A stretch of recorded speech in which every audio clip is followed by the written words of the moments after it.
Oke, sekarang kita akan coba untuk membuat fungsi delete brandnya.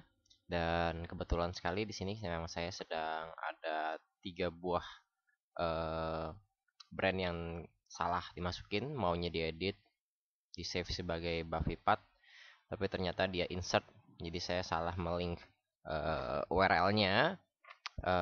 Jadi nggak masalah, kita akan membuat fungsi delete di sini. Untuk sekarang belum berfungsi karena walaupun kita sudah menuliskan nama functionnya atau nama JavaScript functionnya adalah brand delete, tapi kita belum mengasosiasikan brand delete itu apa. Nah, jika kita perhatikan, jika kita mengcopy ya dari kategori JS di sini, ini ada kategori delete, ya kan, cut delete. Nah, jika kita perhatikan apa yang akan kita buat di brand untuk mendelete itu kurang lebih hampir 90% adalah sama, yaitu adalah kita membuat variabel temporary variable, lalu do you want to delete, namanya sudah kita kirim melalui JavaScript, dan di sini ada kategorinya juga, dan dia akan menuju ke modul kategori delete. Kalau brand berarti modul brand delete. Dan ini tetap sama, yaitu info height sama info show-nya sama, bentuknya sama, yes no-nya. Jadi akan lebih efisien karena kita di sini akan mempunyai banyak sekali tabel untuk database. Akan sangat efisien jika kita membuat fungsi delete ini menjadi satu fungsi yang universal. Jadi yang akan saya lakukan adalah ini akan saya hapus, bukan saya hapus ya, saya akan pindahkan ke index.js. Jadi bisa dipakai oleh semua halaman. Nah, tentu variabel-variabel yang khusus seperti kategori, cat ID, dan cat name seperti ini harus dibuat jadi universal. Jadi bisa dipakai untuk semua, bukan hanya untuk kategori aja. Nah, caranya adalah kita akan coba kategori JS yang kita tutup, dan saya akan buang juga karena nggak ada isinya. Jadi delete. Otomatis di bagian controller JavaScript kita, untuk sementara saya akan komen ini terlebih dahulu. Jadi akan saya berikan double backslash seperti ini. Oke. Dan kita akan coba membuat jadi universal dengan cara kita bolak-balik antara main yang di brand dengan yang di index. Pertama adalah kita harus mengubah namanya. Jadi bukan brand delete, tapi misalkan info delete. Ya, kenapa saya sebut info? Karena nanti akan keluar tampilannya di bagian div yang kita sebut nama info. Jadi info delete, row-nya adalah brand ID, nggak masalah. Nah, di sini berarti sekarang namanya adalah info delete. Ya, nah cat ID dan cat name di sini nggak boleh pakai cat, ya boleh sih, tapi agak sedikit aneh karena kita ID-nya adalah universal, bisa ID apa aja. Jadi bukan cat ID, bukan cat name, tapi hanya ID dan name aja, universal bisa dipakai oleh semua. Temporary-nya sama, do you want to delete? Di sini adalah name. Nah, di sini ada kategori kan? Nah, berarti ini akan selalu berubah. Kalau kategori berarti kategori, kalau brand berarti brand, kalau member berarti ya user atau misalkan produk. Jadi kita akan mengirimkan satu buah variabel lagi. Kita taruh paling depan aja, misalkan brand seperti itu. Ya. Jadi di sini kita tangkap dia sebagai variabel, misalkan namanya adalah page, karena ini tergantung dari halaman kita ya. Halaman kita page berarti ya page. Dan di sini kategorinya saya akan ganti menjadi variabel JavaScript menggunakan plus plus, jangan lupa ya. Saya berikan spasi agar sedikit lebih rapi. Page. Jadi saat dia dipanggil oleh brand, maka tulisannya akan seperti do you want to delete Buffypad brand, tanda tanya, seperti itu. Atau kalau kategori do you want to delete nail polish kategori, tanda tanya, seperti itu. Oke, di sini benar kategori. Nah, kategori ini kita akan ubah menjadi page karena brand delete, kategori delete, dan seterusnya. Jadi kategorinya ini adalah dinamis. Jadi saya akan tutup kutipnya, saya buka lagi, dan di tengah-tengahnya saya akan beri plus plus. Saya kasih spasi biar sedikit lebih mudah dibaca.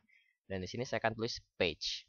Berarti nanti kalau dipanggil brand adalah hyperlink referensinya adalah modul slash brand delete, brand underscore delete.php. Nah, cat ID-nya ini juga ID aja karena bukan kategori doang yang bisa pakai. Nah, ID-nya dilempar di sini. Ya, nama kita sudah ID, sekarang udah nggak ada cat-nya. Sampai ke belakang, input class benar, sama, value yes benar, on click hide info benar, ini udah universal segala macam. Oke, Seperti hanya itu aja yang diperlukan. Oke, ya tentunya berarti sekarang di kategori yang main yang kategori harus kita ubah juga sekarang bukan jadi kategori delete, tapi info delete. Dan ingat di sini kita berikan parameter satu buah yaitu kategori. Hanya untuk teks dan untuk bisa mereference memanggil modul yang mana. Page brand delete kah atau kategori delete kah. Nah, coba kita tes ya sekarang. Modul ini terlebih kita buat dulu modul brand delete. Oke, brand delete.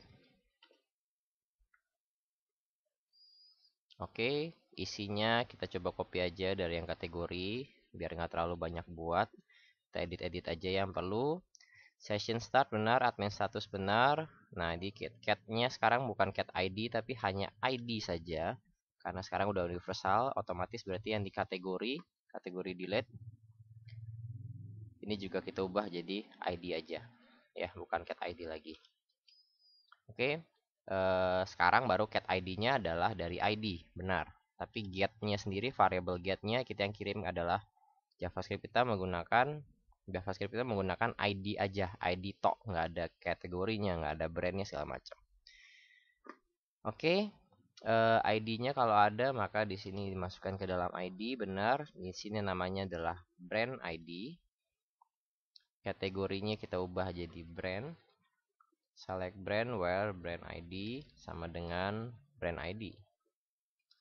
Oke, delete. Oke, hanya cukup gitu aja. Terakhirnya page-nya juga brand. Nah, kalau Anda mau lebih efisien lagi, tentunya halaman brand ini bisa Anda buat satu modul tersendiri yang bisa dipanggil oleh universal. Tapi untuk beberapa tabel nanti kita butuh nggak cuma mendelete data. Jadi misalkan kalau order harus mendelete order ID-nya dan juga detail ordernya seperti namanya. Kemudian mungkin itu Anda men-save-nya di dalam tabel yang berbeda. Jadi untuk modul brand atau apapun mendelete ini sayangnya kurang efisien jika Anda membuat jadi universal karena setiap modul atau setiap page itu delete-nya macam-macam. Ada yang cuma satu brand ID aja, ada yang kategori aja, ada yang dua, misalkan username, usernya juga, orderannya juga di delete semua. Jadi lebih dinamis lah, agak susah kalau membuat jadi universal. Jadi untuk sementara kita buat terpisah aja antara brand delete dengan kategori delete. Ya untuk kategori coba kita cek sekali lagi. ID benar, query kategori ID benar, case-nya kategori benar. Oke. Nah, sekarang kita coba tes. Masuk halaman ini kita refresh dulu supaya JavaScript-nya sekarang ke load. Kita coba delete yang buffy path yang pertama yang salah. Oke, sudah keluar benar ya. Di sini brand, buffy path brand. Kalau no, nggak terjadi apa-apa, dia tutup. Tapi kalau yes, ya kurang satu ya, jadi tinggal dua. Nah, kita delete aja sekarang. Jadi modul delete kita sudah bekerja. Sekarang kita coba cek lagi ke halaman kategori. Apakah benar ini bisa dipakai oleh semua. Pertama kita insert dulu temporary ya, macam asal aja. Save, benar. Sekarang coba delete temporary. Nah, sekarang jadi kategori karena dinamisnya kita tadi sudah membuatnya. Kalau kita yes, temporary-nya hilang. Nah, berarti kita bisa membuat satu modul delete untuk semua. Oke, kita balik ke halaman brand. Kali ini kita akan coba mengedit bagian modul untuk insert picture-nya. Oke. Jadi JavaScript-nya kita tutup. JavaScript kita tutup. Ini main page juga bisa kita tutup. Kita sekarang masuk ke modul brand edit sama brand insert. Kita mulai dari insert dulu ya. Nah, di sini ada tambahan yang saya nggak bahas secara detail adalah menggunakan function untuk meresize gambar. Saya akan coba memberikan kode PHP-nya langsung aja karena saya belum berniat untuk membahas secara detail karena agak sedikit ribet. Tapi saya akan buat itu di sebuah folder di sini di halaman admin. Saya akan buat sebuah folder namanya adalah function karena saya akan masukkan beberapa function-function yang bisa digunakan oleh admin khusus di sini. Jadi saya akan memberi nama ini adalah function func.thumb pendekan dari thumbnail, karena fungsinya adalah untuk membuat thumbnail atau meresize sih sebenarnya, tapi biasanya digunakan untuk membuat thumbnail. Jadi gambarnya lebih kecil-kecil supaya di save ke dalam server, tidak memakan memori harddisk terlalu banyak. Nah, ini saya sudah punya mentahnya, jadi saya copy aja di sini. Saya akan memberikan link URL di mana Anda bisa mendownload kode ini. Intinya adalah ini untuk meresize picture dengan cara kita memanggil fungsi ini, yaitu adalah create thumb. Direktorinya ada di mana, file image namanya apa, destination adalah di mana kita akan menempatkan file baru yang sudah di resize, sama saya mau menambahkan variabel di sini adalah size, yaitu adalah variabel kita bisa ubah-ubah gambar yang pengen kita resize itu pengen jadi berapa pixel, ini dalam satu pixel. Jadi kalau misalnya saya 175, berarti gambar yang akan kita resize akan menjadi 75 kali 75 pixel dan seterusnya. Oke, sekilas Anda bisa coba baca aja sebentar ya, kurang lebih seperti ini. Sebenarnya ini program logika sederhana, nggak terlalu ribet, tapi untuk pemula saya belum berniat untuk membahas ini karena banyak sekali fungsi-fungsi PHP yang saya belum sempat untuk dibahas di sini, seperti ada explode, ada if file access dan sebagainya macam, get image size dan segala macam. Ini saya belum bahas secara detail. Jadi saya akan lengkapkan aja. Anda langsung pakai aja karena ini sudah saya pakai selama ya bertahun-tahun lah. Saya nggak ada masalah dengan ini. Mungkin beberapa kali sebelum saya edit-edit sedikit aja. Oke, jadi ini functionnya sudah saya ada di sini. Maka di brand insert ini selain di include connect DB, saya juga akan include function tersebut. Include, oops.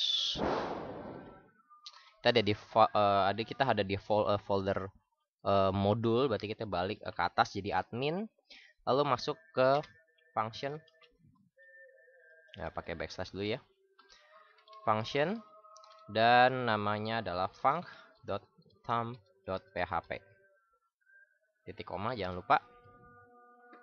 Oke, jadi seperti ini penggunaannya kita akan bahas langsung deh di video selanjutnya karena sekarang udah hampir 13 menit.